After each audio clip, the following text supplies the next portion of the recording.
The late Krzysztof Penderecki left his indelible mark as an epoch-defining composer of our time, of the 20th and the 21st century. And he only died a few months ago at the start of this COVID crisis. And we, as a music world, is the poorer without his contribution. Penderecki developed his unique musical voice in his native Poland, and Poland at the time was under Soviet control.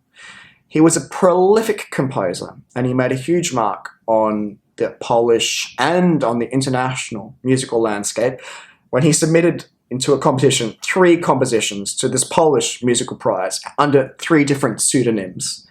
And so he won the 3rd prize, he won the 2nd prize, and he won the 1st prize.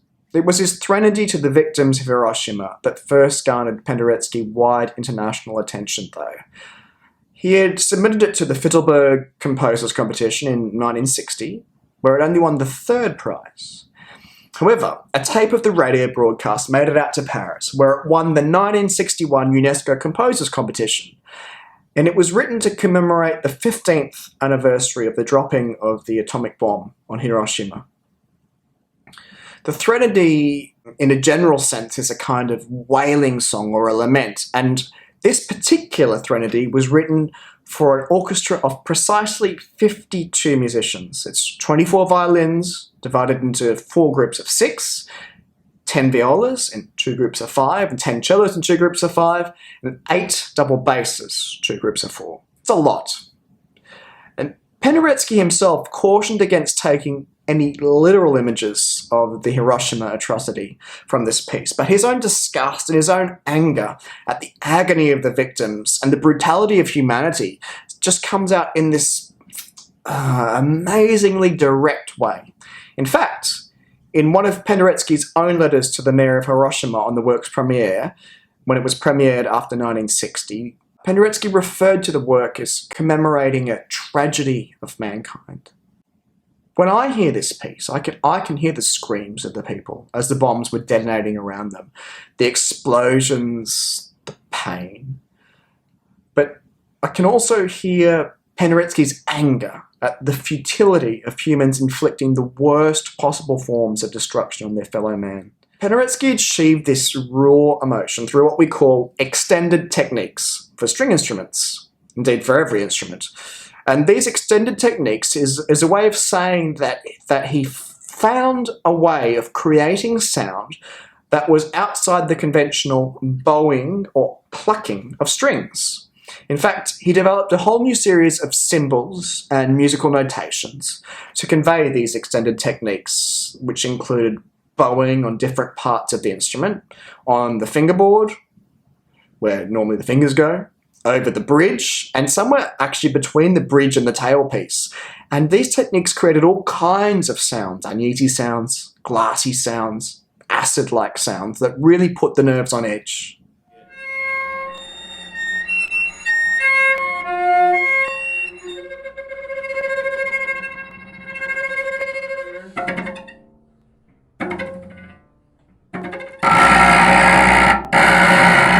Penderecki's innovations in tonality were adopted by generations of composers to come, and these were composers seeking to dissociate themselves from the horror and destruction wrought by a world that had engaged before in these tonal, they saw them as platitudes. The Threnody for the Victims of Hiroshima is written in, let me get it right, Icosatetraphonic harmony. Icosatetraphonic harmony. Big word. What does it mean, you ask? Well, if you think of a keyboard from middle C to the C above it, and that C to C is an octave divided into 8 white notes, and if you add black notes into the mix, it's 12 notes. So there's 12 divisions of this C to a C. But icosatetraphonic harmony denotes that this octave from C to C, instead of being divided into 12 even steps, it's divided into 24 even steps. So there's not even the scope to play these notes on a tuned instrument like the piano. In fact, it doesn't even really exist in what we think of the traditional Western tonal music, not in classical, not in popular music.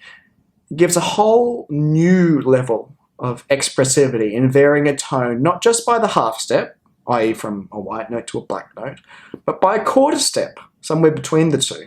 To C sharp, D, E flat, E, F, F sharp, G, G sharp, A.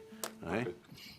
Our ears are not used to perceiving this, and we respond with revulsion, disgust, and anger. It's an evocative work that reminds us never to revisit the horrors that we did as a people in the mid-20th century.